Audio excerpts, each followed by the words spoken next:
ଏହି କାହାଣୀ ଅଛି ଜର୍ସି ରନ୍ଧୱାବା ଉପରେ। ଜଣେ ଜର୍ସିରେ ଥିବା ସିଂହ ଯିଏ ଏକ ଜମି ମାମଲା ପାଇଁ ପଞ୍ଜାବ ଆସିଥାନ୍ତି।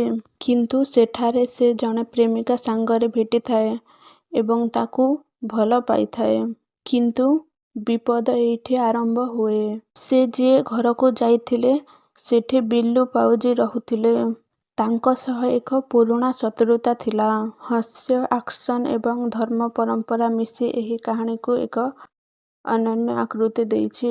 ଅଜୟ ଦେବଗନଙ୍କ ଏଣିକି ଅଭିନୟ ଥିବା ଖୁବ୍ ମଜାଦାର।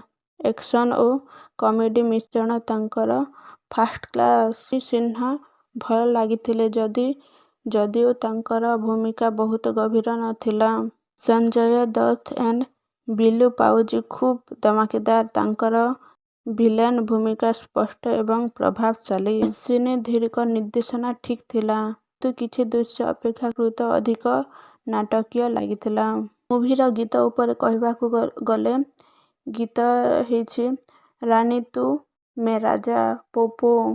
ଏହି ଫିଲ୍ମର ବେଷ୍ଟ ପାର୍ଟ ହେଉଛି ଏକ୍ସନ ଏବଂ କମେଡି। ଡିପ୍ଟି ଏକ୍ସନ ଦେଖିଲେ ହସି ପଡ଼ିବାକୁ ଲାଗେ। ଜଣେ